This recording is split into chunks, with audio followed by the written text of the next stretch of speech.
Japón, 1945, un imperio derrotado. Sin embargo, al mismo tiempo que sus dirigentes se rendían a bordo del acorazado USS Missouri, una unidad de élite de la inteligencia norteamericana conocida como la TAI buscaba armas secretas en suelo nipón antes de que fueran destruidas. Lo que la TAI encontró podría haber ayudado a Japón a evitar su derrota en caso de haber estado preparado. Se trataba de una flota aérea secreta de aviones de reacción y cohete, de la más moderna tecnología. Partirían desde cientos de bases ocultas para la que hubiera sido la batalla decisiva del Pacífico, quizá el golpe maestro de los japoneses. Esta es la historia de aquellos aviones secretos japoneses, unos prototipos que podrían haber convertido la derrota en victoria. Aviones japoneses de la Segunda Guerra Mundial. Finales de 1941. Un torbellino barre el Pacífico. Cazas y bombarderos aliados son destruidos en un ataque que viene del cielo. Desde Pearl Harbor hasta las Filipinas, los aviones aliados son fácilmente barridos por aviones japoneses mucho más avanzados. Sorprendidos, los aliados apenas pueden dar crédito a los hechos.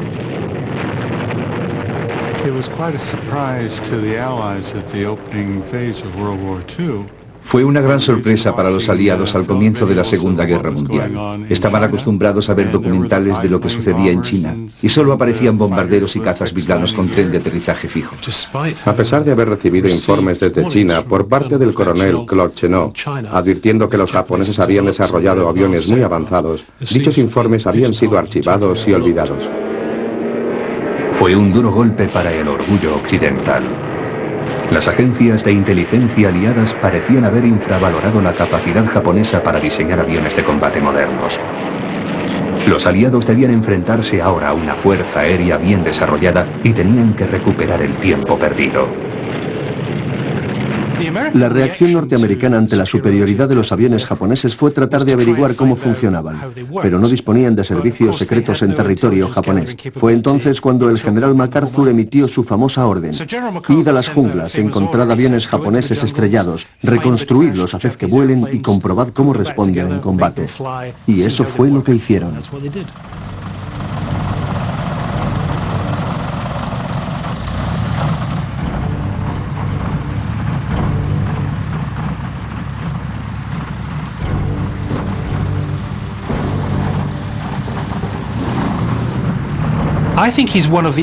Creo que es uno de esos héroes desconocidos de la Segunda Guerra Mundial.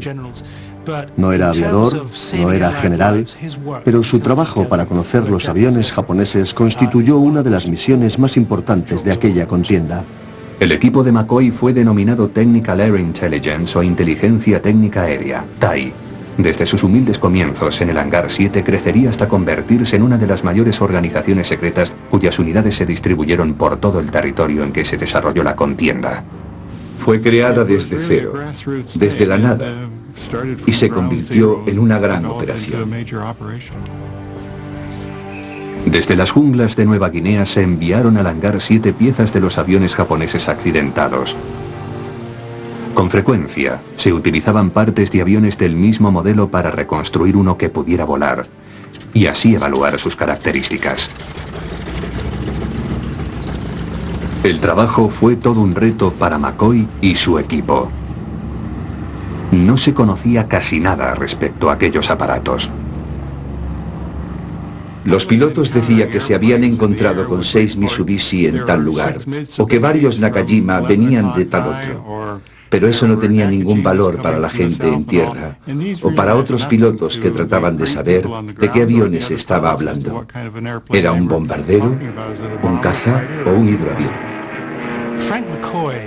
Frank McCoy y uno de sus oficiales más jóvenes, Francis Williams, tuvieron una buena idea para denominar a los aviones japoneses, cuyos nombres eran muy complicados. Decidieron llamar a los cazas japoneses con nombres masculinos y a los bombarderos con nombres femeninos.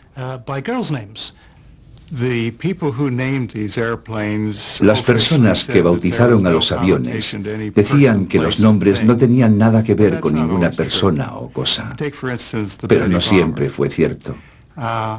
Por ejemplo, el bombardero Betty. He investigado un poco y resulta que el nombre lo propuso un sargento que trabajaba en la sección. Conocía a una enfermera de Pensilvania que se llamaba Betty. Como el bombardero tenía unas cúpulas redondas muy abultadas, le recordaban cierta parte de la anatomía de la joven de Pensilvania. Y por eso le puso ese nombre. Pero en 1942, con un ejército aliado en retirada de la zona del Pacífico, resultaba muy difícil conseguir aviones japoneses derribados. El gran problema era cuánto iba a durar la guerra. Los Estados Unidos se dieron cuenta de que los japoneses estaban dispuestos a luchar hasta la muerte, que no se rendirían. Para conquistar una isla habría que matar literalmente hasta el último japonés. La TAI comenzó a entrenar a los mejores oficiales de inteligencia para que buscaran en la jungla durante los combates y recogieran toda la información de los aviones derribados. Fue una de las misiones de inteligencia más peligrosas de la guerra. Pero a pesar de los esfuerzos, los aliados seguían sin información de los aviones y de cuáles eran sus características. A mediados de 1942, la TAI tuvo un golpe de suerte. En julio, un solitario Catalina, un hidro, estaba de patrulla sobre las islas Aleutianas. De repente, el observador pudo divisar un avión accidentado, y no era americano. El mejor premio que podían conseguir los aliados era uno de esos aviones con los que tenían que combatir. Había uno de ellos en las Aleutianas, pues los japoneses operaban en el extremo sur de esa cadena de islas. Se trataba de un avión que hasta entonces solo había sido conocido por su nombre, el legendario caza Zero. El piloto de aquel Zero era un joven oficial muy inexperto. Cuando trató de aterrizar dio una vuelta de campana y se partió el cuello, así que se encontraron con un Zero nuevo, casi intacto, con el piloto muerto. De esta manera los aliados pudieron conocer cómo era el avión. Fue un golpe de suerte increíble. La TAI tenía ahora trabajo. Se recuperó enseguida el avión, fue examinado intensivamente y se le puso en vuelo.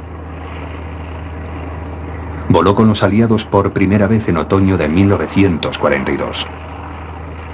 La recuperación del Zero de las Aleutianas permitió a la TAI conocer sus secretos.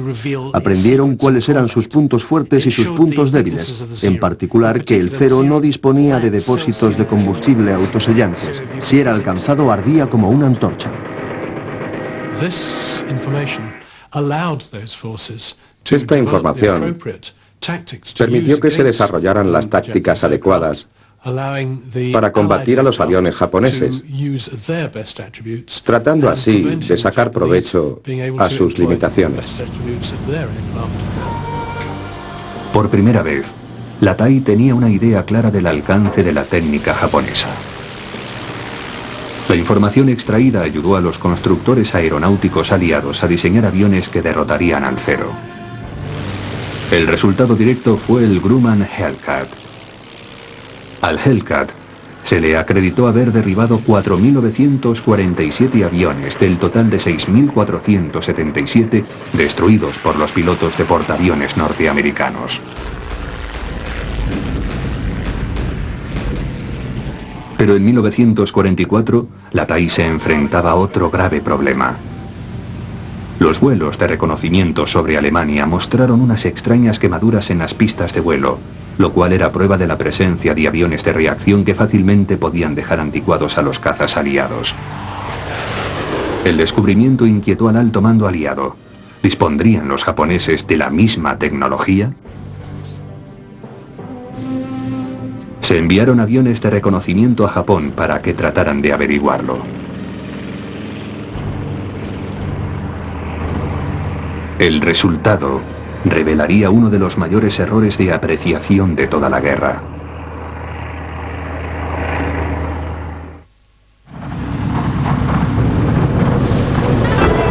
Justo al cabo de 2 años de que se descubriera que la tecnología japonesa estaba mucho más avanzada de lo que se creía, la TIE se enfrentaba a otra realidad incluso más inquietante.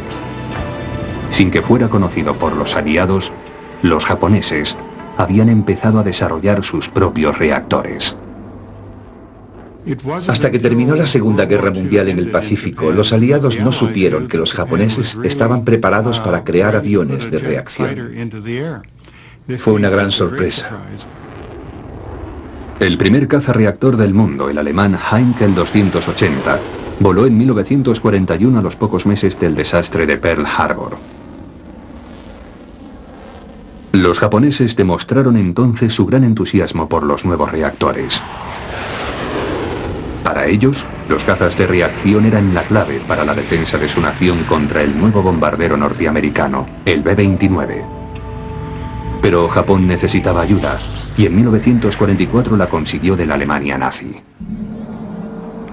Alemania ejercía una gran influencia técnica sobre Japón, en particular en lo referente a aviones de reacción. Naturalmente, había japoneses que trabajaban en Alemania para su país. En 1944 fue firmado un acuerdo mediante el cual Alemania compartiría su tecnología con Japón. Los agregados japoneses fueron informados de los avances en materia de aviones de reacción, concretamente el Messerschmitt 262, también conocido como ME-262. El nuevo caza de reacción ME-262 volaba 240 km por hora más rápido que el avión más veloz existente hasta entonces. Estaba armado con 4 cañones de 30 milímetros y su velocidad máxima era de 860 km por hora. Podía volar a 11.500 metros de altura, lo suficiente para alcanzar a los bombarderos B-29. Los representantes japoneses consiguieron planos y muestras de los motores de reacción desarrollados por Alemania. Hicieron los preparativos necesarios para enviarlos a Japón y así experimentar con ellos. A principios del verano de 1944, semanas antes de que los B-29 partieran de sus bases en el oeste de China y comenzaran a bombardear Japón, 2 submarinos japoneses, el Satsuki y el Matsu, salieron de Kiel, Alemania, y comenzaron el largo y peligroso viaje de regreso a su país. Pero los códigos secretos de comunicaciones de Japón eran conocidos, y la noticia del viaje de sus 2 submarinos fue transmitida inmediatamente a la TIE. Pronto se dieron cuenta de que los submarinos llevaban planos para la fabricación del ME-262. Los aviones aliados rastrearon los mares en busca del Satsuki y del Matsu. El primero, con su preciada carga, fue avistado y hundido con toda su tripulación. Pero milagrosamente, el Matsu escapó y llegó a Singapur en julio de 1944. El fallo de los aliados al no hundir al Matsu fue potencialmente el mayor desastre de la inteligencia aliada. Cuando los japoneses consiguieran ejemplares o planos de los aviones y motores de reacción, lo primero que harían sería fabricarlos tan pronto como fuera posible para así desarrollar sus propios aparatos. La versión japonesa del ME-262 iba a llamarse Karyu o Dragón de Fuego y sería utilizada por el ejército. Pero fabricar en serie un avión tan complejo era una empresa muy difícil para Japón. El problema al que se enfrentaban los japoneses era conseguir un motor de reacción con el suficiente empuje, ya que necesitaban materiales especiales para resistir altas temperaturas. Pero el mayor inconveniente era comprimir el aire de entrada hasta que alcanzara la presión necesaria para poder mezclarlo con el combustible y conseguir así el empuje deseado. Era un problema termodinámico muy complejo, y ahí es donde ayudaron los expertos alemanes. Entre los tesoros técnicos que el Matsu llevó a Japón, se encontraban fotografías de un motor de reacción alemán de gran empuje que estaba siendo desarrollado para su nuevo caza de reacción. El constructor aeronáutico alemán Heinkel había diseñado el Heinkel 162 Volksjäger, el caza del pueblo, un caza que podía ser fabricado en serie con mucha rapidez. A partir de fotografías y planos, los ingenieros japoneses construyeron su propio motor de reacción. Lo llamaron NE-20. El hecho de que los ingenieros japoneses pudieran construir su propio motor de reacción a partir de unos cuantos planos y fotografías dice mucho en su favor. No se limitaron a construir una copia, tenían grandes conocimientos y eran muy creativos, lo que demuestra lo avanzada que estaba la industria aeronáutica japonesa. La Marina Imperial planeaba utilizar este nuevo motor en otra versión del ME-262 alemán. Se llamó Kika. El primer Kika voló el 7 de agosto de 1945 sobre la bahía de Tokio, 8 días antes de que terminara la guerra. Aunque su motor de reacción era más pequeño y desarrollaba menos empuje que el alemán, el Kika también era más pequeño como avión, más ligero. De esta forma, con dos reactores, el cazabombardero tendría unas características de vuelo similares al ME-262. Hubiera supuesto una gran sorpresa para los cazas aliados. Pero los japoneses no solamente trabajaban en secreto en los reactores. A continuación veremos cómo Japón desarrolló otra aeronave que estaba a años luz de su tiempo. El primer autogiro de combate.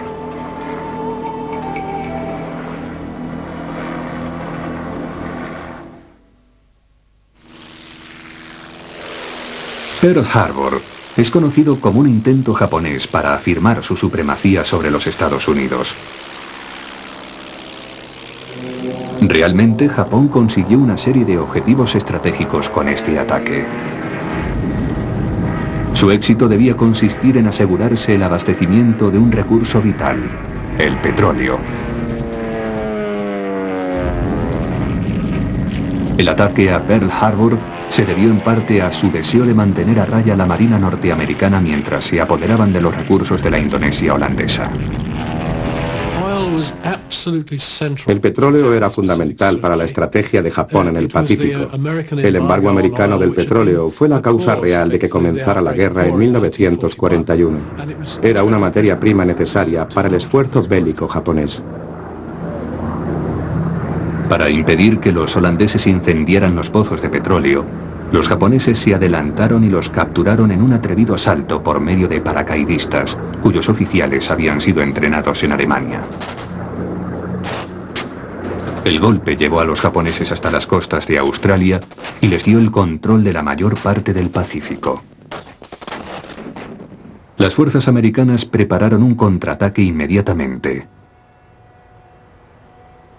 Una guerra submarina sin restricciones privaría a Japón de sus nuevos recursos petrolíferos antes de que las grandes formaciones de B-29 dieran el devastador golpe final. La exitosa campaña submarina norteamericana bloqueó con efectividad al archipiélago japonés, privándolo de alimentos, materias primas y, sobre todo, de petróleo.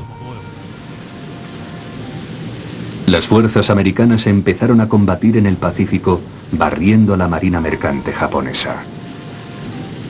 Cuando sus islas comenzaron a padecer escasez de combustible, los diseñadores japoneses empezaron a pensar en la forma de combatir a los submarinos norteamericanos. El resultado fue uno de los diseños aeronáuticos más avanzados de la Segunda Guerra Mundial.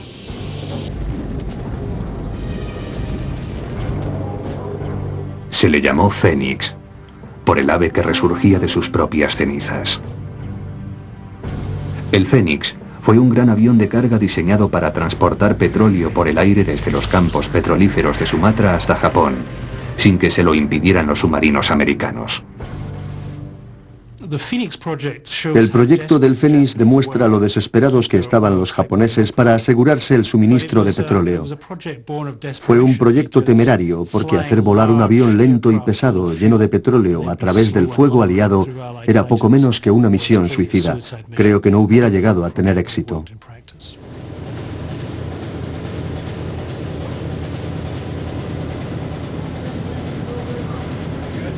Aguas costeras de Japón.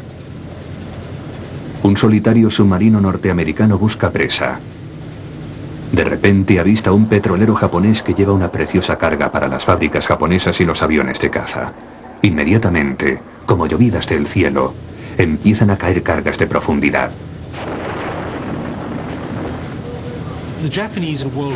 Realmente los japoneses fueron los primeros en emplear autogiros en combate durante la Segunda Guerra Mundial. Los utilizaron para dos misiones, como apoyo a la artillería y para la guerra antisubmarina. La primera aeronave de despegue vertical, el autogiro, fue diseñada por el ingeniero español Juan de la Cierva y voló por primera vez en 1923. La prensa la llamó el molino volador. El autogiro parecía un avión, pero volaba como un helicóptero. El autogiro era una forma primitiva de helicóptero. Un primer paso al helicóptero que conocemos en la actualidad. Los japoneses estaban siempre dispuestos a aprovechar todas las novedades que aparecían. En los años 30, el autogiro fue esa novedad. Adquirieron 2 autogiros Kellett en los Estados Unidos. Los llevaron a Japón y evaluaron qué podían hacer con ellos. Los militares se dieron cuenta enseguida de que podían servir como herramienta para la observación, pues tenían escasa velocidad, pero podían aterrizar en muy poco espacio.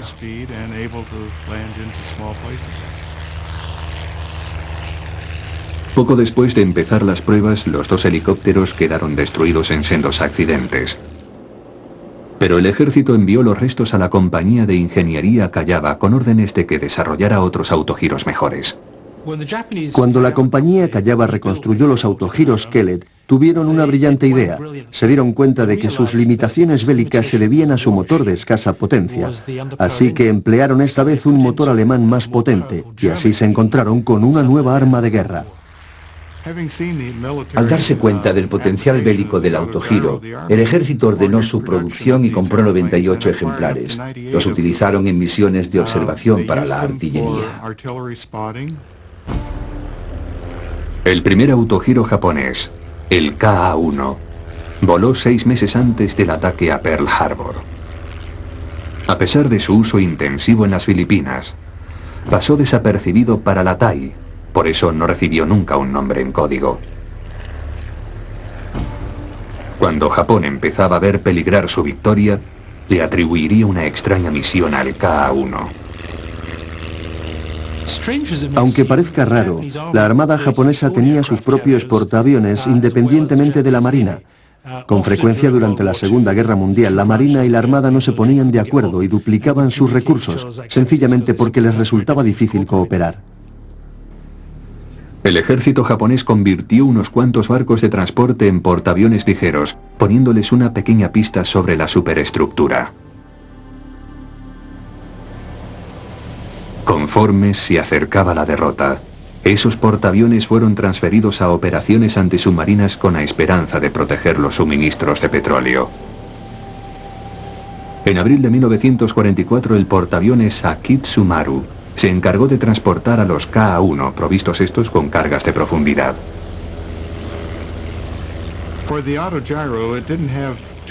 El autogiro no tenía gran capacidad para llevar cargas, pero si se eliminaba el observador y se le colgaba un soporte en su puesto, podía transportar 2 cargas de profundidad de 60 kilos. Fue la primera vez que se empleó el autogiro en la guerra.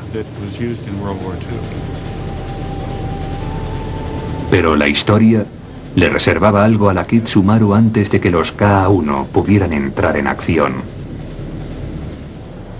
La nave tenía asignada una misión especial: llevar suministros a bases japonesas aisladas.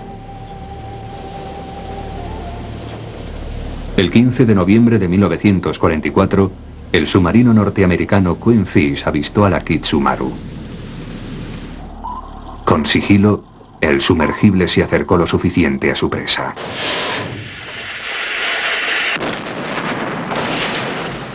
El hundimiento de la Kitsumaru puso fin al atrevido experimento antisubmarino del ejército nipón. Sin embargo, los japoneses desarrollarían otros proyectos más avanzados que el autogiro, e incluso más avanzados que cualquier arma que poseyeran los aliados.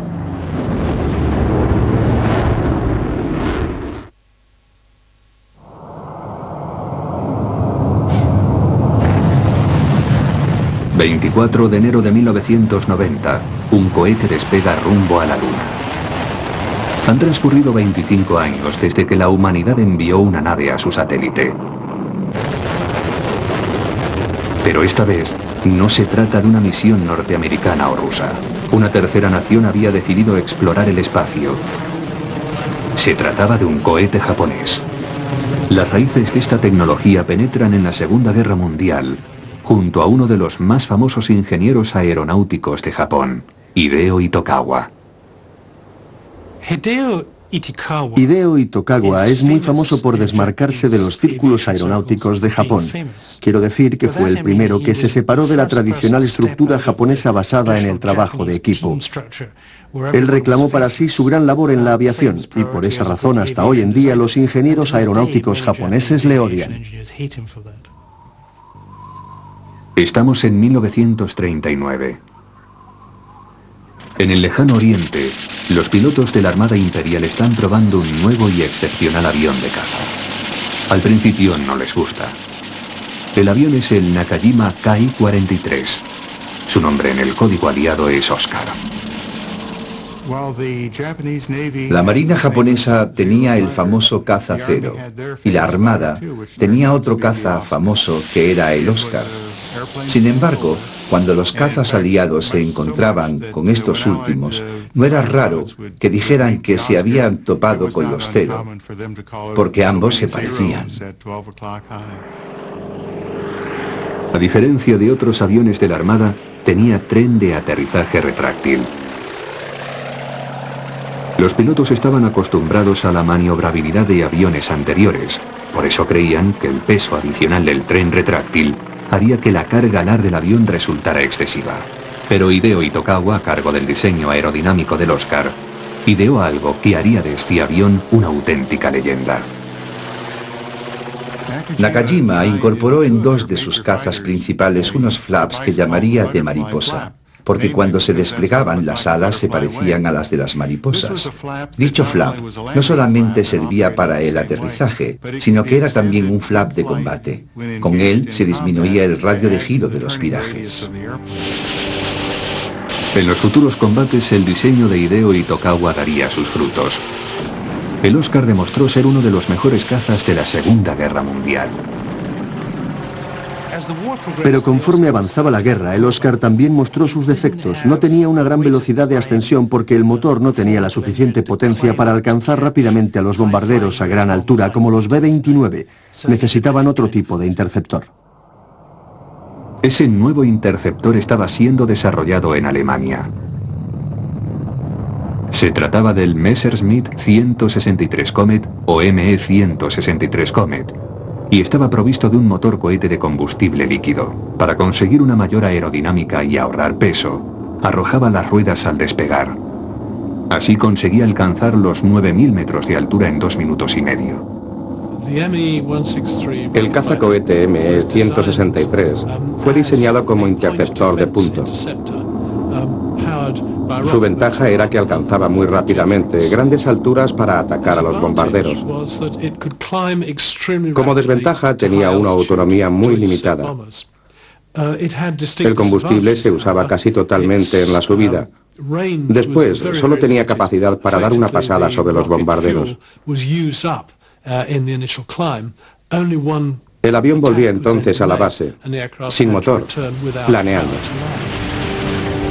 La Marina Imperial, desconfiando de que la Armada pudiera mantener los cielos limpios de bombarderos norteamericanos, decidió que el Comet era una solución rápida para sus necesidades de defensa. La versión japonesa se llamó Tsushui porque hacía un ruido parecido al silbido de una espada samurái. La fabricación del Shushui fue confiada a Mitsubishi, la compañía diseñadora del legendario caza Zero.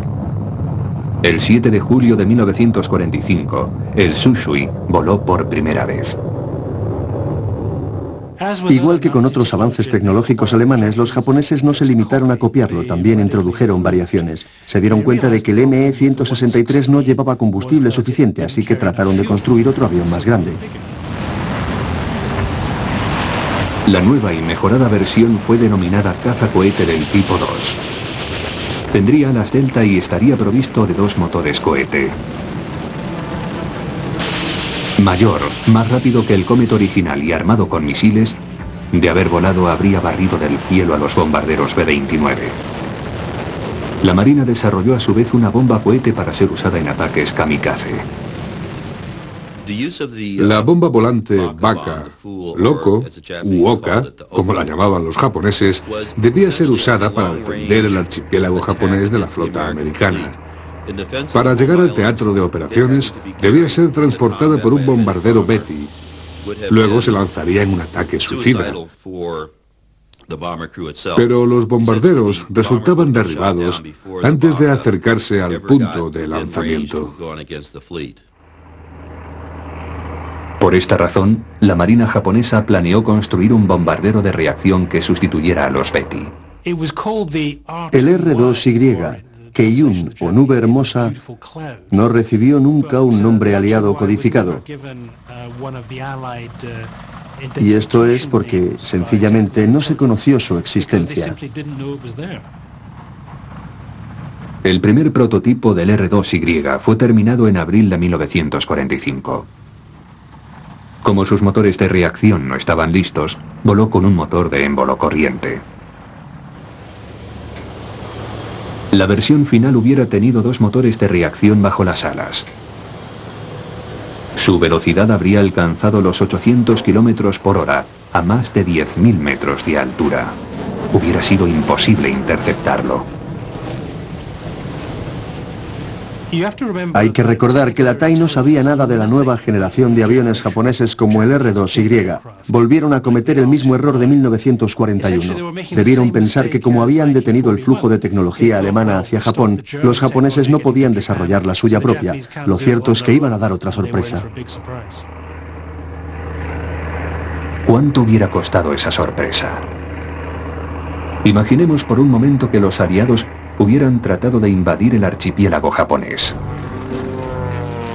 Estamos en la primavera de 1946. Una flota americana y británica se aproxima a las costas del archipiélago. Los Corsair de la Marina norteamericana vigilan el cielo. De repente, un superportaaviones japonés lanza un ataque con aviones de reacción contra la flota invasora. Los aviones japoneses procedentes de las islas hubieran aprovechado las interferencias que produce el suelo. El radar americano no habría podido descubrirlos. La primera vez que fueran detectados sería por un vigía provisto de gemelos. Y eso hubiera sido un gran desastre para la flota americana. Volando demasiado rápido para los cazas y la artillería antiaérea, los R-2Y habrían atacado con torpedos o con misiles guiados tierra-aire. Los portaaviones aliados habrían quedado reducidos a pecios humeantes. Oleadas de Kikas atacarían a la aviación mientras los R-2Y, partiendo de refugios ocultos en montañas, habrían atacado a los transportes de tropas. Los aviones nipones alcanzarían los objetivos en muy poco tiempo. Habrían atacado primero los barcos más vulnerables, los transportes de tropas, los barcos hospital y los transportes de municiones.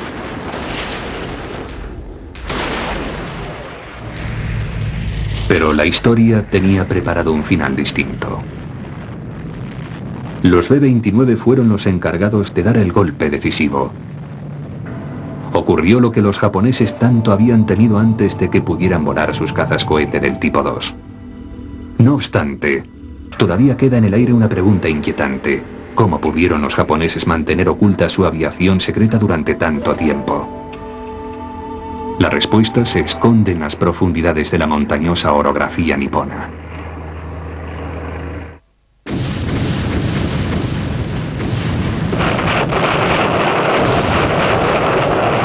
9 de agosto de 1945. 2 días después del lanzamiento de la bomba de Hiroshima, la Unión Soviética declara la guerra a Japón. Su servicio secreto empieza a rastrear Manchuria, tratando de encontrar pruebas que evidenciaran lo avanzada que estaba la ingeniería aeronáutica japonesa. Los Estados Unidos le siguen de cerca. Al terminar la guerra contra Japón, las unidades de la TAI se apresuran a ir a Tokio ansiosas de averiguar en qué estado se encontraban los avances japoneses. En particular, estaban preocupados de que los grandes logros de la industria nipona no cayeran en poder de los soviéticos, que habían invadido Manchuria. Pero el premio no se encontraba allí. 6 meses antes, el alto mando japonés había ordenado que sus factorías de aviones estuvieran fuera del alcance de los bombarderos americanos.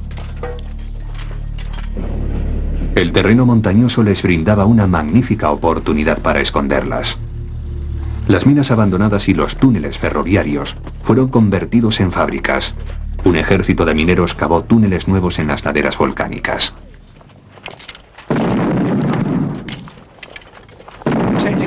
La TAI descubrió más de un centenar de fábricas de aviones escondidas bajo las montañas.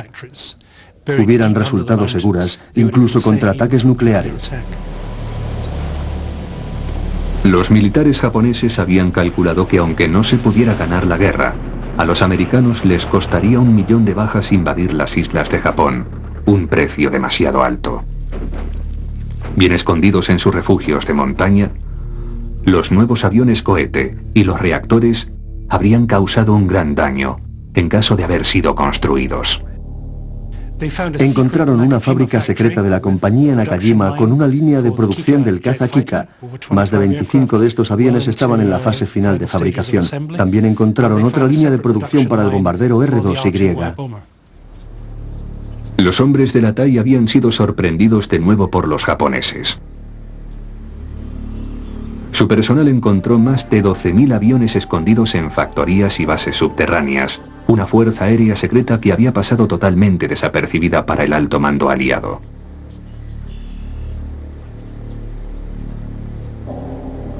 Muchos de esos aviones avanzados fueron llevados a los Estados Unidos. Sus secretos fueron incorporados a los aviones y cohetes americanos de la posguerra.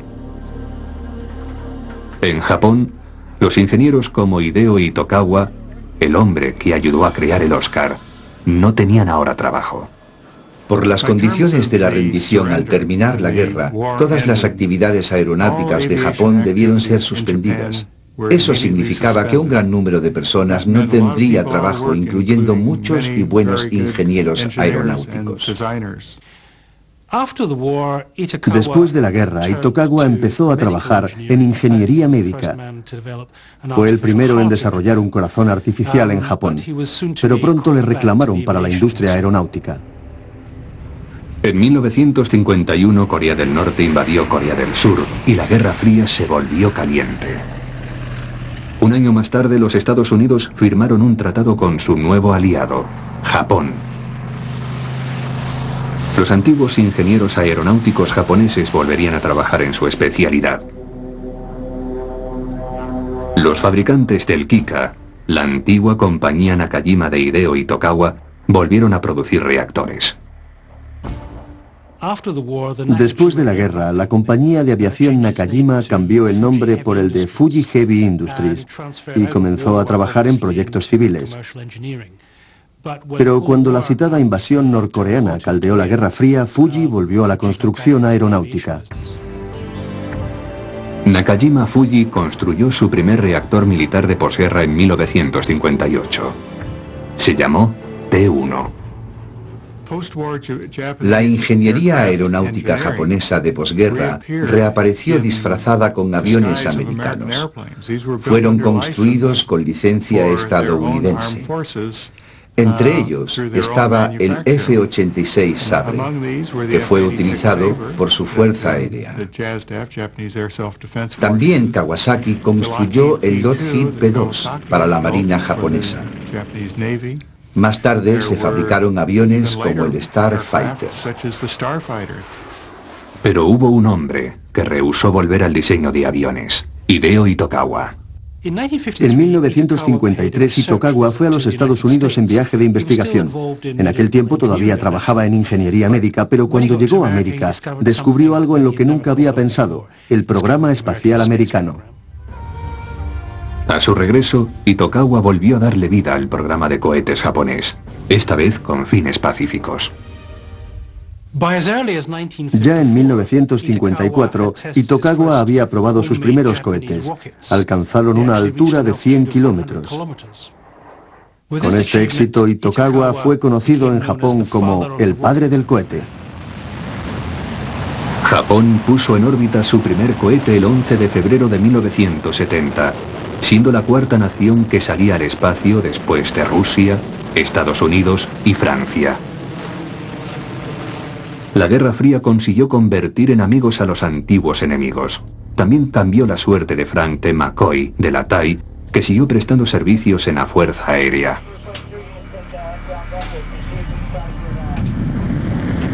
Irónicamente, se presentaron los mismos problemas de identificación que con los aviones japoneses, pero esta vez con los aviones soviéticos. Por eso le encomendaron a McCoy que creara un código de nombres de aviones rusos para la OTAN. Hizo que los nombres de los aviones empezaran por la letra que designaba su misión, por ejemplo, la B para los bombarderos, como el Bear. Para los cazas era la F de Fighter, como el MiG-21 Fishbed. Pero los nuevos nombres no fueron nunca tan románticos como los elegidos para los aviones japoneses en los lejanos días de la Segunda Guerra Mundial, cuando la TAI ayudó a cambiar el curso de la guerra en el Pacífico. Investigaciones recientes han puesto de manifiesto que durante la Segunda Guerra Mundial, Japón, con muy poca ayuda exterior, desarrolló una amplia gama de vehículos aéreos muy avanzados. Reactores, cohetes, misiles guiados. Consiguió un avance tremendo. En la actualidad, Japón participa en el proyecto de la Estación Espacial Internacional. Existen planes para que desarrolle una lanzadera tripulada fabricada por Nakajima Fuji. Será la descendiente directa del cazacohete tipo 2 de 1945. Uno de los muchos aviones japoneses que podía haber cambiado el destino final de la guerra si el tiempo hubiera estado a su favor.